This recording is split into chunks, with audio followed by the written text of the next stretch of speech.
Oke, selamat siang ya. Kita lanjut. Ini review orderan buat Kia Picanto ya. Mobil Kia Picanto itu kemarin sih saya sudah pernah review ya, karena juga udah pernah ada order ya untuk Kia Picanto. Jadi Kia Picanto ini menggunakan H4. Dia depannya itu ada payung ya. Nggak usah khawatir soal payung. Diamkan saja bawaan pabriknya, karena LED ini tidak mengganggu payungnya dan tidak menutupi payungnya. Output cahaya tetap bisa oke ya. Jadi ini saya rekomend. Oke ya, lanjut. Tadi ada telepon. Jadi satu, syarat bolam bagus itu watt dan luxnya harus gede. Kedua adalah harus stabil ya. Watt dan luxnya harus gede. Nah, level wattnya dia cuma di 30 watt, 3100 lux ya. Harus stabil ya, tidak boleh ngedrop. Syarat ketiga adalah adjustable. Apa itu adjustable? Nah, adjustable ini penting bro, bisa disetel ya. Nah, untuk anda yang nggak paham, silakan WhatsApp saya ya. Kalau yang sudah beli, kan di depannya nanti ada payungnya. Ada payung, jadi kan nggak kelihatan dia di arah mana, bener nggak? Nah, itu anda bisa dorong mentok, anda juga bisa lihat patokan dari garis belakang ya, seperti itu. Makanya kenapa bohlam itu perlu bisa di adjustable. Adjustable itu artinya bisa disetting, bisa diputar ya, bisa diputar. Jadi anda bisa mengkalibrasi sendiri apa yang diputar nanti akan berbeda dengan hasil cut off-nya. Penting ya, kenapa? Karena banyak LED yang di luaran tidak ada cut off. LED yang bisa di adjustable aja kadang-kadang orang masih komplain, Pak, cut off-nya kurang bagus. Nggak sama seperti halogen. Bagaimana dengan LED yang fix ya?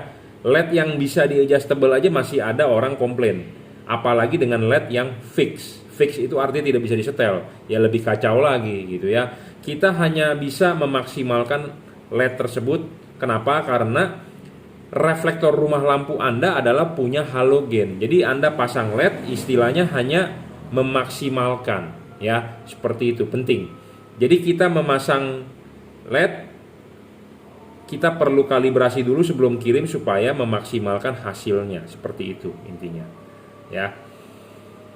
Jadi kalau buat anda yang maunya perfeksionis sekali, maunya yang perfect banget ya, mendingan pakai halogen aja. Halogen sudah pasti perfect. Kenapa? Karena itu reflektornya untuk halogen. Kita mengkonversi ke LED ya setidaknya 90% oke.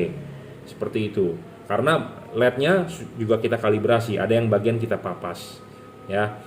Syarat keempat, serviceable, bohlam ini bisa diservis bro ya, rusak chipnya bisa kita ganti. Kelima, bayangan gelap kecil. Bayangan gelap makin kecil makin bagus ya, saya ngomong apa adanya to the point. Kenapa? Karena LED ini bagian paling penting ini reflektor setengah ke atas. Nah ya, setengah ke atas, sedangkan bagian kesini kan mengenai reflektor atas. Nah jadi kalau bayangan gelapnya besar ya, dia tidak bisa padat outputnya di jalan, di tengah ya, maksudnya seperti itu. Pinggirnya sih terang tapi tengahnya nggak bisa padat.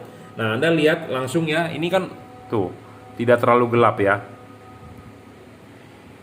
Saya baru pakai handphone ini ya, jadi kelihatannya mungkin gelap, settingannya segala macam belum dapet. Jadi kita cepat review dulu saja. Intinya adalah keterangannya dia itu harus diukur menggunakan luxmeter ya. Karena beda handphone, beda ini, beda bisa hasil kalau anda lihat terang. Tapi kalau untuk mengukur terang ini adalah tetap 3100 lux. Diukur menggunakan luxmeter, dan wattmeter adalah 30 watt ya. Jadi kita ngomong berbicara real, jadi berdasarkan wattmeter, bukan berdasarkan tulisan di kardus. Kardusnya mah tidak ada tulisan, jadi anda simak review saya dengan baik bahwa ini adalah 30 watt ya, 30 watt 3100 lux. Syarat kelima tadi bayangan gelapnya kecil. Syarat keenam adalah tidak boleh storing, bohlam ini tidak storing.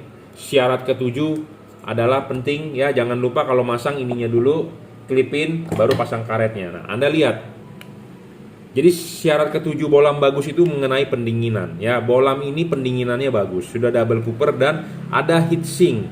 Heatsink ini penting bro, karena ini dipasang begini ya. Jangan lupa kalau masang itu kipas di belakang karet ya, jangan sampai kipas di dalam karet. Jadi ini dipasang ya, anda lihat tuh, ini masih kelihatan heatsinknya ya. Kipas angin berputar meniup ke dalam, masih bisa keluar dari pinggir. Jika kalau yang ininya tidak ada ya, tidak ada heatsinknya, ini akan tertutup semua. Kipas angin berputar, angin mau kemana larinya? Makanya kenapa kipas angin banyak led-led kipas anginnya rusak. Tahu nggak kenapa? Karena dia berputar, angin dorong mesinnya ke depan. Dorong ke depan tidak bisa, akhirnya dia balik ke belakang. Jadi kipasnya berat, rusak bro. Makanya banyak orang bilang, Pak, kipasnya LED kan tiupnya ke belakang. Makanya pas saya udah pasang saya pengen bilang ada anginnya. Itu sebenarnya bukan ke belakang bro. Anginnya itu tiup ke depan. Tapi karena tertahan oleh karet, balik feedback. Ya, jadi merusak sebenarnya. Merusak kipas. Jadi umur kipas pakainya lebih rendah dari spesifikasi pabrik. Kenapa? Karena ininya habis, jadi ini berputar. Ini kalau ini tertutup full, sekarang saya mau tanya, angin larinya kemana? Paham nggak? Ya, jadi makanya syarat ketujuh ini penting, ya. Nah, satu hal lagi, ada LED yang ininya bolong.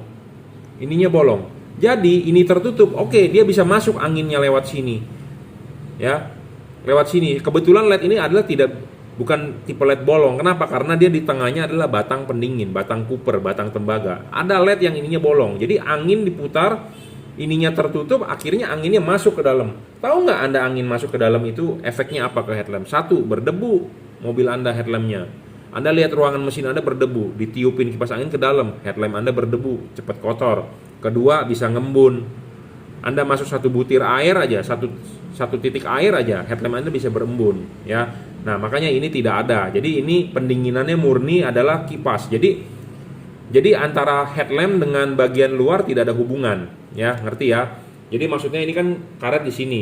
Bagian luar, bagian dalam tidak ada hubungan, tidak ada hubungan kontak, ya. Jadi LED itu yang bagus tidak ada hubungan dengan kontak. Misalnya kalau ada hubungan kontak antara ruangan di dalam headlamp dengan di luar headlamp, bahaya bro, bahaya. Kenapa? Debu bisa masuk, air bisa masuk, ngembun, ya, seperti itu. Jadi kalau ini adalah terpisah, kipas harus di belakang karet, ya, seperti itu. Common ground, common positif bisa, ya, di bolak-balik bisa, high dan low bergantian, ya. 30 watt sama low beam 30 watt, high beam juga 30 watt, ya, tidak berbeda. Tipe sorotan samping, ya, tipe sorotan samping ini penting. Syarat ketiga harus bisa adjustable. Adjustable ini adalah tujuannya adalah untuk menggeser bayangan gelap. Walaupun bolam ini tidak ada bayangan gelap, tapi kita menggeser bayangan gelap supaya tidak kena bagian yang krusial, ya, seperti itu. Makanya 7 syarat itu dibikin bukan asal-asal bikin, tapi kita deskripsikan dengan baik, ya. Kalau Anda menemukan 7 syarat bolam itu di luaran yang seperti saya bicarakan, Anda boleh beli, bagus bro. Saya juga sedang mencari. Kalau bisa kita membuat 8 syarat, ada yang lebih bagus ya kita akan menjual itu. Contohnya watt dan luxnya gede. Kalau saya menemukan bohlam yang beginian 50 watt dengan syarat-syarat yang ditentukan lain, itu bisa terpenuhi, ya, kita tentu akan menggeser penjualan kita ke produk itu. Justru saat ini belum dapat gitu loh. Kita juga sedang mencari bro, bukan Anda aja yang cari gitu ya. Oke, saya rasa cukup reviewnya. Anda bisa beli melalui Bukalapak, Shopee, F3 Moto Lighting itu reseller saya, Tokopedia reseller Juragan Lampu atau Juragan Lampu Jungki Wenas. Anda bisa WhatsApp saya 0898 269 3838. Anda bisa order melalui WhatsApp, ya, transfer BCA, kirim menggunakan JNT. Oke, segera akan kita kirim, ya. Barang sudah sampai, kalau nggak ngerti pasang silakan WhatsApp. Gratis, ya. Konsultasi gratis. Oke, terima kasih.